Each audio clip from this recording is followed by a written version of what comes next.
Amandla. Viva ANC, viva. Viva COSATU, viva. Viva SACP, viva. Viva Sanko Esevugile, viva. Malibongwe. Igama lamakhosikazi. Roar, young lions, roar. Forward with the ANC Veterans League, forward. Amandla. Phambili namavolontiya, phambili. Phambili namavolontiya, phambili. Amandla. Ngiyabonga. Phathu womsebenzi. Comrade Zizi kodwa. Ibonge nawe sihlalo weprovince yethu lapha uComrade Duma. Mbingelele amalungu eNational Executive Committee abalapha. Mbingelele namalungu weProvincial Executive Committee neRegional Executive Committee. Ngibingelele nalabo abakhokhela ama-branch ethu kule ndawo. Okukhulu ngibingelele nonke nina ningama-volunteer. Ngithi sanibonani. Dumelang. Molweni. Absheni. Dimasiyari. Mandla. Ngiyabonga. Ngijabula kakhulu ukuba lapha phakathi kwenu. Bathe mabengitshela ukuthi kuzoba namavolontiya, angizange ngicabange ukuthi kuzoba nabantu abaningi kangaka. Nigcwele ngendlela emangalisayo futhi ezawuthusa nabanye abangahambi nathi. Base bayancancazela la bekhona bayabona ukuthi iANC iyaphila ngempela kule ndawo. Ngithanda ukunibonga ningamavolontiya. Ngiyanibonga ukuba kwenu lapha. Kuyabonakalisa ukuthi ngempela nizimisele ukuyisebenzela iKongolosi futhi nizimisele ukuthi kulolu khetho osiya kulo iANC iwine lolu khetho. Iwadlule wonke lamapatinyana nalawa avumbuka izolo nabunini. Iwashaya iwabekele eceleni. Ngiyajabula ukuthi nina ningamavolontiya kuzoba yini anizoba niqhuba umsebenzi wecampaign yethu. Ngomgqibelo sizoba sithula imanifesto yethu. Le manifesto yethu izawuthulwa ngomgqibelo. Bazothi mabayibona le manifesto bazomangala ngempela ukuthi iKongolosi iphuma nemanifesto ezokwazi ukuthi ise iSouth Africa phambili. Ile manifesto yethu ibhalwe yini ninonke ngoba kulonyaka ophelile sazinika isikhathi sokuthi sihambe kuwo wonke ama-province, kuwo wonke ama-region, saya nakuma-zones, saya nakuma-branch. Sathi masike sibuke ukuthi sifike kuphi na ngale manifesto yalolu yakhetho esadlula kuwo. Nina ke naphawula nasibonisa ukuthi lapha nisebenzile, kusashoda lapha nalapha nalapha. Kodwa eyona into esayimamela kahle kini ningamalungu eANC nabanye abasupporta iANC bathe enani nithe nisafuna ukuthi ANC ibuye ikwazi ukuqhubeka ngalomsebenzi eyawuqala ngo1994 ngoba umsebenzi owenze iANC kuleminyaka e30 edlulile imisebenzi eyisimanga kakhulu nabo laba abangahambi nathi bathi noma beyibheka lemisebenzi bayasho ukuthi le South Africa esiphila kuyo namhlanje ayisafani nale ya South Africa la bekuphethe khona amabhunu kunoshintshi olukhulu olubekhona lapha eMzansi Afrika bayathanda noma bathande izinto ziguqukile impilo zabantu bethu sezingconywana noma singakafiki lapho sifuna ukuya khona ngoba indlela yethu ngempela isende sisafanele ukuthi sifike lapho okhokho bethu no president wethu wokuqala uJohn Langalibalele Dube la wayefuna ukuthi sifike khona asikafiki kodwa sisendleleni siyakhona nalabo abangasithandi bathi uma bebheka imisebenzi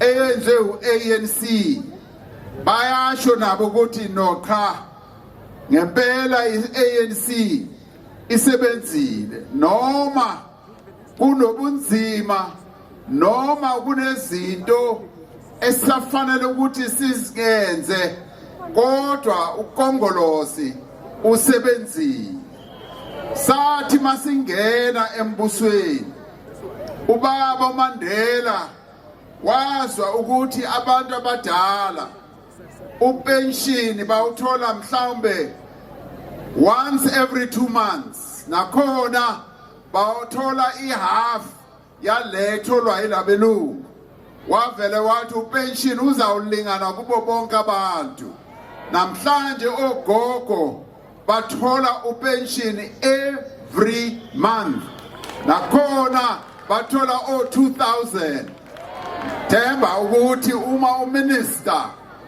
wezemali uma ekhuluma ngolwesithathu uzawubona naye ukuthi wenzani ngale pension ukuthi azame ukuthi ayikhuphule kancane njengoba bogogo balokhu besho yabona la ngihamba khona uma ngihlangana nabogogo bathi awu president sicela ukhulume noGotongwana ukuthi asibonele nathi athi kukhuphula kancane yona le pension ngoba imali yethu manje seyancipha ngoba ama prices akhuphukile so ngizomhlebela ke ngiyombona namhlanje ebusuku ngizothi kuye hawu mfowethu ogogo bayacela ukuthi uthi kancane nje uyikhuphule yathemba ukuthi uzomamela ubaba uMandela wathi mayengena eba upresident wathi abantwana bethu bafanele ukuthi babuyele ezikolweni abantwana babuyele ngobuningi ezikolweni kodwa wathi ufanele ukuthi sibe nale izikolo eziningana lapho kungazobhadalwa khona ischool fees wase uthi izikolo eziningi mazikhansele ischool fees namhlanje ezikolweni eziningi akukhokhwa nesenti abantwana bethu bangena mahala esikolweni uke wayibona phi into enjalo yaqalwa ubaba uMandela wathi ufuna abantwana badle esikolweni namhlanje abantwana abadlayo esikolweni u9 million every day sukela Monday kuze kufike Friday. Sesizoqala futhi manje sifake nokunye ukudla kwasekuseni ukuthi bathole 2 meals a day abantwana bethu. Ile misebenzi eyenze uKongolosi. Mina nginokuhamba kuye emazweni. Ngiyahamba endaweni eziningi. Ngiyaye ngimamele abanye president ukuthi bathini ngezinto abazenzela abantu. Kodwa lokhu ekwenza la eSouth Africa angike ngikuthole kwezinye indawo la ngihamba khona. Kula kuphela eSouth Africa la uhulumeni athi umntana mayezalwa, uhulumeni uthi lo mntwana wakho sewuzoba umntwana wethu singuhulumeni, uzothola igrant sukela ngesuku lakhe lokuqala emhlabeni until abe ne-18 years athole igrant. Lokho siqhubha nako noma kanjani kuzohlala kunjalo, noma besigxeka abanye bathi no senza ukuthi abantu bala eSouth Africa babe dependent. Sithi vele abantu bala eSouth Africa they deserve lokhu okwenza uhulumeni, ngoba uhulumeni wabo bebengenayo uhulumeni wabo before 1994. Manje banohulumeni wabo. Uhulumeni wabo uzobayenzela konke okuhle. Futhi sathi masingene bekunabantu nje abawu 8 million abasebenzayo. Imisebenzi beyingekho mningi. Kodwa kule 30 years abantu abasebenza la eSouth Africa manje abaqashwe formally bangu 16.7 million. Sikhuphule abantu abasebenzayo ngenani elilingana nalabo futhi elidlulayo labo abebesebenza ngaleso sikhathi. Umsebenzi wakaKongolosi ke loyo. Okwamanje siyazi ukuthi abantu abaningi abasebenzi. Lokho siyakwazi. Siyazi ukuthi abantu badinga imisebenzi. Siyakwazi lokho. Sisebenza emini nasebusuku ukuthi sakhe imisebenzi. Kwathi makufika iCovid-19 salahlekelwa imisebenzi ngengu 2 million. Yanyamalala nje imisebenzi. Kodwa leyo misebenzi eyalahleka ngoCovid-19 seyibuyile yonke. Futhi sesakhe neminye imisebenzi ngaphezulu kwalabo abebelahlekelwe imisebenzi. Imisebenzi kaKongolosi ke leyo.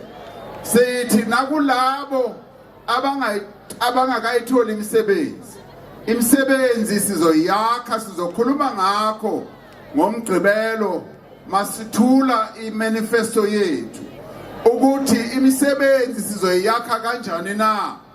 Ukuthi ulutsha ukuthi sizobakhela kanjani imisebenzi laba ngo15 ufikela ku30, hayi ukuthi laba abadlula ku30 asibanaki nabo. Sithi bafanele ukuthi bathole imisebenzi, kungatholi ulutsha kuphela. So imisebenzi sizoba siyakha ukuthi bonke abantu bakwazi ukuthi babe nalo ichance yokuthi bathole imisebenzi. Manje okunye sikwenzile ukuthi eyibhedlela siyakhe ibhedlela eziningi namakliniki. Lama kliniki eniwabonayo la nihlala khona amaningi wawo wayengekho ngalesikhathi semibuso yokugcinezela. Siyakhila amakliniki, sakhe neibhedlela. Last I think on January ngeza la I think December or January bengila sizawuvula isibhedlela esikhulu khona la eKZN esibizwa Pixley Seme Hospital. uComrade Zweli Mkhize nguye wayiqala le project ukuthi kube nalezo sibhedlela, and ngisamncoma namanje ukuthi wayenza ukuthi sibe nesibhedlela a state of the art. Asikho esinye isibhedlela esifana nalesi esilapha khona lapha eThekwini. Namanje sisambonga ukuthi ube nayo lo mbono ukuthi yes sibe nesibhedlela a state of the art hospital. Sakha nezinye ibhedlela eLimpopo manje sibhizi sakha esinye isibhedlela esikhulu naso, nakwezinye indawo emakhaya zakha ibhedlela. So umsebenzi oyenziwa uKhongolose umkhulu futhi umningi, asimanga ndawonye, siloku siyaqhubha. Abantwana bethu uma bepase umatric, and lapho ngifuna ukuncoma iKZN ukuthi iKZN kwezemfundo ngempela niyabonisa ukuthi niqhubekela phambili. I-matric pass rate yenu this year nikwazile ukuthi nizikhuphule niye phezulu. Siyanibonga khona la eKZN ukuthi ku-matric nisebenze kahle kakhulu. Abantwana abangena e-university nalabantwana abangena ema-college bayakwazi ukuthi bathole amabhazari. I-NSFAS this year izawukhipha amabhazari alingana ne-1.1 million ukunika abantwana ukuthi bayongena e-university. Saqala nje ngokunika abantwana abangu-100,000 some few years ago. Manje sesifike ku-1.1 million.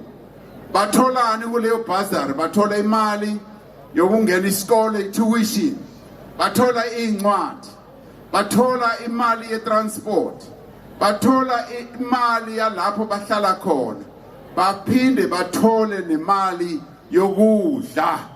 Ibhazari yonke ephelele ikaNSFAS. Into enjalo awuhlala uhlangana nayo kwamanye amazwe, ukuthi abantwana bala eSouth Africa banethuba elihle kangako lokuthi bayongena e-university, bathole ibhazari, a full bursary, bakwazi ukuyongena esikolweni. Yes, kunalabo abanye babizwa ukuthiwa i-missing middle, labo abazali babo bahola 300,000 nokuya phezulu. Nabo sesibayenzele i-bursary scheme yabo ukuthi nabo bakwazi ukuyithola leyo bursary scheme. Abantwana bethu bayakwazi manje ukuthi bangenele imisebenzi ebesingazange sicabanga ukuthi abantu abamnyama bazokwazi ukuthi bayenze. Abanye ama-pilot, ama-aeroplane lawa, uthi mawungena uthola ukuthi abantu abamnyama kuphela. Ekuqaleni bowuthola abelungu kuphela. Uthi uya ku-National Defence Force yethu uthola nabantu besifazane bangama-general behambela phambili. Konke lokho kwenziwe uhulumeni wala eSouth Africa. Enye yona into enza ukuthi abantu babone imisebenzi kaKhongolose, kulapho siakhe izindlu, sanika abantu izindlu, sakhe 4.7 million yezindlu, sinika abantu indlu mahala. Ayikho enye indawo engiyaziyo la ukwazi ukuthi unikwe indlu. Uhulumeni these days wakha indlu nge-160,000 rand. 160,000. Siqede lapho sithi woza mama, woza baba, nayi indlu sikunika yona, awukhokhi lutho. ungena endlini ungakhokhanga lutho. Ngithe ngise Western Cape uMEC wakakhokha wathi kimi president sakhele indlu nge160,000 sinika lo mama indlu kodwa namhlanje sithi uma sibheka ivalue yayo ukuthi le ndlu lena ingaba imalini na uma eyithengisa bathi it's 400,000. Ngamanye amagama uhulumeni uvela akunike iasset indlu siyakhe nge160,000 sivele sikunike indlu worth 400,000. Lapho ukwakheni izindlu siyaqhubeka ngakho. Mina ngabona kahle ukuthi lento yokuthi sakhe izindlu sinika abantu bethu izindlu ukuthi isho ukuthini empilweni zabantu. Ngayibona ngise Eastern Cape. Ngithe ngise Eastern Cape ngathi mangihamba lapho besihamba nje ngihamba namanye ama-volunteer siyahamba estradeni nama-volunteer siyenza i-door to door singena endlini siyaphuma singena endlini. Uma ngiloku ngihamba emgwaqweni nangu umunye umama uyeza uyagijima uthi president ngifuna ukuthi uze ubona umhlolo engenzelwe wona uhulumeni. Ngathi umhlolo onjani lowo mama? Wathi no ngifuna uthi uze ubona lo mhlolo. Ngathi mama sifuna ukuthi siyongena kwenye indlu. Wathi no ngifuna ungene kule yami. Wase ungibamba ngesandla lo mama wase uyangidonsa. And lo mama ilabo mama uyababona nje uma umbuka lo mama uyabona ukuthi no umama alright kakhulu. Alright uyabona umama ugrand nje. Wase umbamba ngesandla lo mama. Manje ama-comrade bengihamba nawo bathi no president ungayi. Ngathi hayi ningabi nomona lo mama uyazi ukuthi ungisa kuphi. Wase uyangithatha lo mama wayengifaka sangena endlini yakhe. Wathi president ufuna ukuthi uyibone indlu yami enganikwa uhulumeni ka-ANC. Sangena ke endlini. Uyabona ijariti lakhona liyabonakala ukuthi utshale notshani kuhle impela. Wathi ngena president ngifuna uyibone le ndlu isimanga engenzelwe sona u-ANC. Angena ke nalama comrade bayangilandela. So uthi umama uthi buka uyayibona i-sitting room yami inhle angithi ngathi hayi ngiyayibona. Wathi le ndlu ine-ceiling inama-tile phansi. Ngathi hayi ngiyawabona mama ngiyakubongela. Wathi no ngifuna ukuthi uzobona ikamera la ngilala khona ngempela.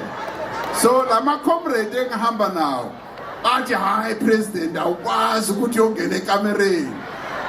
So nami ke ngase ngiyakhumbula ukuthi la ngikhuliswa khona kwa Ramaphosa abazali bami bathe ungalingi ungene ekamereni yabantu abadala. Kodwa lo mama akasemdala kakhulu. So wabona ukuthi lo ngiyangabaza wangibamba futhi ngesandla. Wangidonsa wathi ngena na ikamera yami. Ngangena ke. Wathi uyawubona umbhede wami. Ngathi hayi ngiyawubona mama. Ngabona nami ukuthi lo mbhede muhle une bedspread. Uyabona ukuthi labo mama laba abasithandayo. Uyasithanda lo mama une bedspread and une headboard enhle yonke into ihlezi la efana ukuthi ihlale khona. Wathi lo mbhede nguthenge last week. Ngathi hawu ngiyakubongela mama. Wathi ungahlala kuwo lo mbhede. Manje ngathi hawu mama hayi ngiyaxolisa. Wathi hlala kuwo. Ngase ngiyahlala. Hayi nami ngezwe ukuthi hayi lo mbhede hayi umnandi lo mbhede. Wase wathi ungabeka nenhloko yakho emicabelweni. ngayibeka inhloko kodwa hayi ngavuka masinyane ngathi hey umama ekhaya uzawuthini na mangangithola ngikulesimo lesi ngase ngiyaphakama wathi no angingaqedi ngifuna ukuthi uzobona ikamere yendodakazi yami wase uyangidonsa ngayobona ikamere yendodakazi yakhe hayi nayo inhle wathi no angingaqedi uzobona ebathroom indlu yami nebathroom nginebhavu wase yangibonisa wathi nali ibhavu yalibona ngivula amanzi ngivele ngingene ebhavini ngigeza ngathi hayi mama hayi sengibonile manje sengiqedile kodwa engikushoyo ukuthi bantu bakithi i-ANC yenze izinto eziningi zokuthi kube nentuthuko la eSouth Africa. I-ANC yenze izinto eziningi zokukhuphula abantu bakithi. Abantu bakithi baphila ngconywana kunalesiya sikhathi sika apartheid. And sisazoguqula impilo zabantu.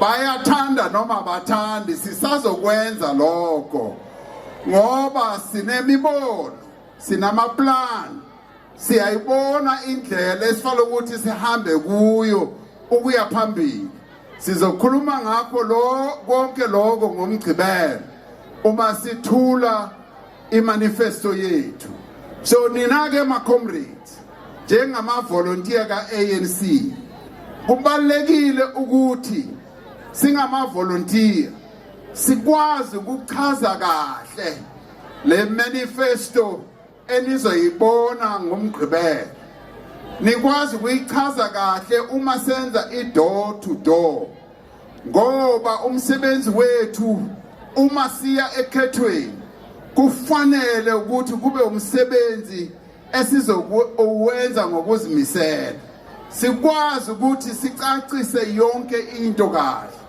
yes inkinga zikhona abantu bakithi baneyinkinga endaweni eziningi amanzi ayinkinga kakhulu amanzi asase iproblem kodwa sinayo iplani ephelele ukuthi amanzi sizowasebenza kanjani na siyakha amadamu sifaka amapayipi sakha izindlela sakha izinto eziningi ukwenzela ukuthi impilo zabantu bakithi zibe ngcono so my comrades kufanele ukuthi sicacise kahle ipolicy zikaKongolosi ngifuna ukugcina ngokuthi uma siyobeka ilanga lokhetho kusho ukuthi i-campaign yethu iqalile ngokwempela okwamanje nje sisafuthumaza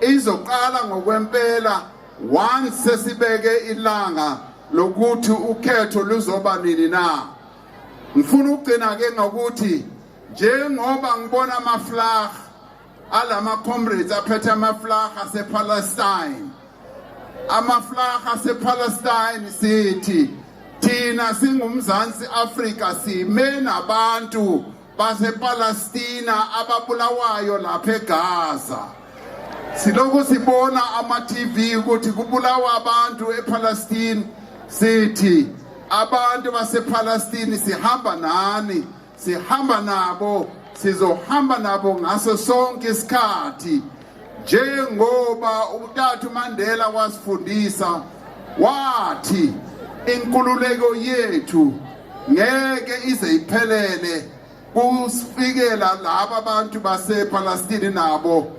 bangakayitholi inkululeko yabo so sithi sima nabo laba basePalestine nabanye baseAfrika kwamanye amazwe comrades i-campaign lesiyongena kuyo iyaba i-campaign efuthumele izoba i-campaign esifala ukuthi singene ngayo sizimisele ngoba onke lamanye amaqembu labamanye balokhu bahamba bethi nywe bekhuluma izinto ezimbi nge-ANC.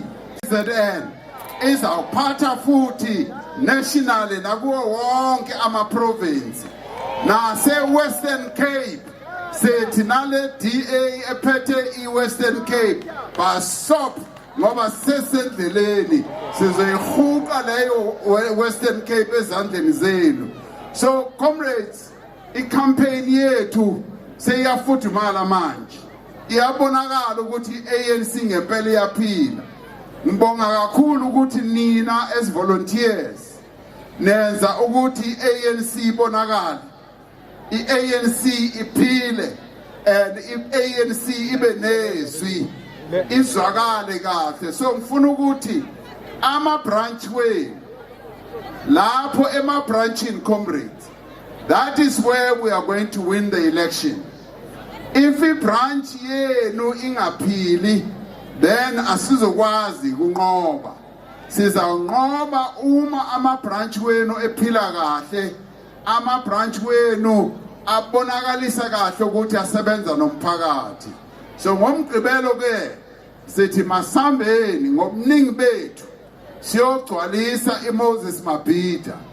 Sigcwalise iMoses Mabhida ishukume neSouth Africa yonke ishukume babone ukuthi i-ANC iyaphila, i-ANC izawukhokhela, bayathanda noma bathandi. Forward to victory, forward. Forward to victory, forward. Mahlome. Mahlome. Amandla. Amandla. Viva ANC, viva. Viva. Yabonga.